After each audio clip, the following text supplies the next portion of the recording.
The Enfield Poltergeist, 1977, London, the most documented paranormal case in human history. When the whole world called it a lie, the cameras proved otherwise. August 1977. A small, ordinary house on a quiet street, 284 Green Street, Enfield, London. A single mother, Peggy Hodgson, lived there with her 4 children. Normal life, normal house, normal family struggling to pay bills, make ends meet, get through the week. Nobody special. Nobody asking for anything extraordinary. And then, on one completely unremarkable Tuesday night, something walked into their lives, and it never fully left. The first night, when the furniture moved by itself. It was close to 11 p.m. Peggy's 11-year-old daughter Janet called out from her bedroom. "Mom, my bed is shaking." Peggy walked in, checked, saw nothing unusual, told her to go to sleep, walked back out. Then Janet called again. "Mom, come back." Peggy stepped into the room and froze. The chest of drawers against the wall, heavy, solid oak filled with clothes, was sliding away from the wall, slowly, steadily, on its own. No one was touching it. Peggy rushed over and pushed it back against the wall with both hands. It slid forward again. She pushed it back. It slid forward 3 times. Then the knocking started.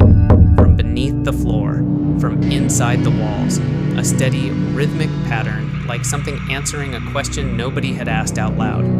Peggy grabbed all 4 children and got out of the house.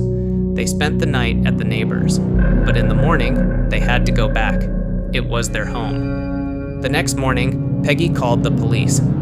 WPC Carolyn Heaps arrived. A trained officer, rational, skeptical, not the kind of person who believes in ghost stories.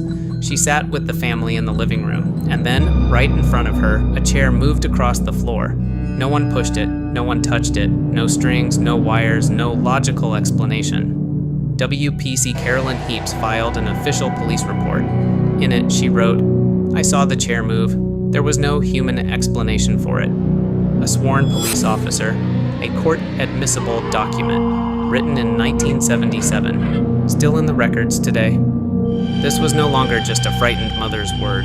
The investigators arrived and never really left the Society for Psychical Research. Britain's most respected paranormal investigation organization sent 2 of their best men, Maurice Grosse and Guy Lyon Playfair, both skeptics, both scientists at heart, both absolutely certain they would expose the hoax within a few days and go home. They stayed for 18 months because what they witnessed inside that house wouldn't let them walk away.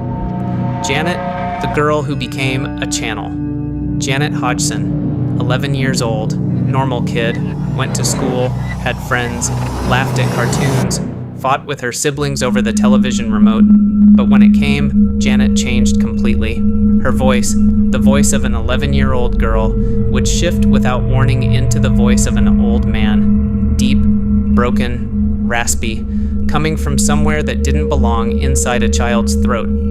The first time Maurice Grosse heard it, he walked straight out of the room and stood in the hallway, shaking, collecting himself. Then he walked back in. With his recorder running, he asked, "Who are you?" The voice answered, "Bill Wilkins. I lived in this house. I died in this house. I was sitting in my chair. There was a pain behind my eye. Then I fell. And then I was dead." Maurice Grosse checked the local records. Bill Wilkins was a real man. He had lived in that house before the Hodgson family. He had died, in his chair, from a brain hemorrhage. The pain behind the eye, the fall, all of it, exactly as described. By an 11-year-old girl who had no way of knowing any of it. What the cameras captured. Still unexplained today. The SPR set up cameras, audio recorders, professional equipment running 24 hours a day. What was recorded has never been explained. Janet was filmed levitating, rising horizontally above her bed on multiple occasions, from multiple camera angles simultaneously. She was filmed being thrown across the room by a force that left no trace. She was filmed tangled inside curtains in ways that were physically impossible, her body contorted beyond what human flexibility allows. One night, investigators watching the monitors saw Janet appear on one side of the room, and then, within a single second, appear on the opposite side. No movement caught on camera between the 2 positions. 47 investigators visited the house over 18 months. 26 of them officially documented witnessing events they could not explain. The night everyone lost their nerve. 2 a.m. Maurice Grosse was asleep in the house when Janet's screaming woke him. He ran to her room. She was at ceiling height, horizontal, eyes closed, asleep, floating. Maurice grabbed her and pulled her down. She woke up confused, with no memory of how she had gotten there. That night, Maurice wrote in his journal, "I am 58 years old. I have lived a full life. Tonight I learned that there are things in this world we do not yet understand. Enfield is one of them." The press arrived, and the world laughed. When the story broke in the newspapers, the reaction was immediate. It's a hoax. The girl is acting. The mother wants attention. The Daily Mirror sent journalist George Fallows to the house, specifically to debunk it. To find the strings, expose the trick, write the story that made everyone look foolish.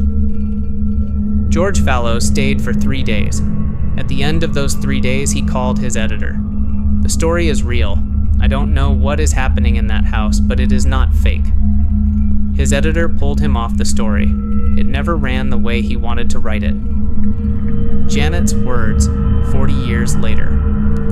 In 2012, Janet Hodgson, now a grown woman in her 40s, gave an interview. She said, "I don't know what it was, but I know it was real. It destroyed my family. My mother lived in that house alone until she died because she refused to leave. She was a stubborn woman. She said it was her home and nothing was going to take it from her. I lost my mother to that house." Peggy Hodgson lived at 284 Green Street from 1977 until her death in 2003, alone, because no one else would stay. That house still stands today, 284 Green Street, Enfield, London. A family lives there now. New people, new furniture, fresh paint on the walls. But the neighbors, the ones who have been there long enough to remember, they notice something. Every few years, the house changes hands. New family moves in, and then, quietly, without much explanation, they leave. Maurice Grosse, the man who went in as a skeptic and stayed 18 months, spent the rest of his life studying the paranormal because of Enfield. Before he died, he said one final thing about the case. "I don't need anyone to believe me. The evidence exists. It will outlast all of us. And someday when we understand more than we do now, Enfield will be the case everyone points to."